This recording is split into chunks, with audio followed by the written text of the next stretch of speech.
Yeah, behavior is not always just a phase. Like, we can respect that children go through developmental phases and developmental cycles where we might see certain traits more frequently than others.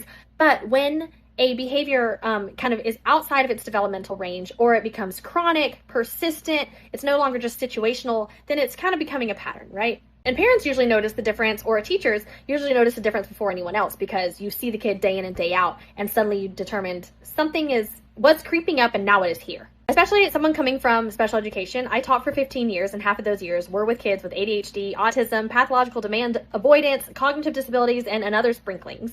Getting a referral early allows us to understand and support the child sooner rather than later. Waiting for whatever it is to pass doesn't make the symptoms disappear. Usually they just get bigger and stronger, or they adapt, or they become maladaptive, which means they become more unsafe and keeping the child from succeeding in their world.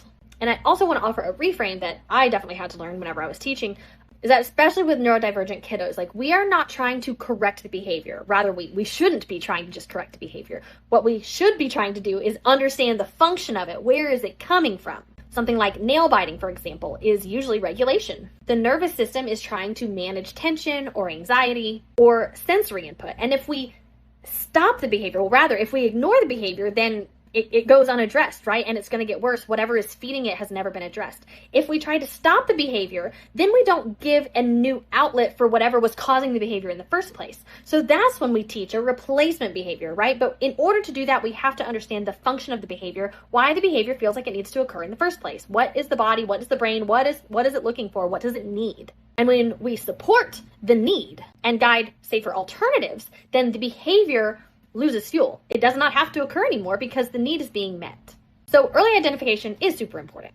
It's about asking what skills or support would make life easier for this child, allow them to access their world more easily. So you sound like an advocate for your kid. Look in your watch and you knew something was up, and you know that nail biting long term is not something you want your child doing for a variety of reasons. But the nail biting is coming from somewhere. So once that's determined where it's coming from, and then we understand the behavior, that's when we can start replacing, teaching a new behavior, and addressing the underlying need so that the behavior doesn't have to occur in the first place, right?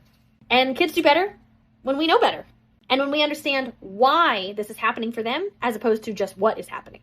So I'm glad you advocated for your kid and went searching around. That's great.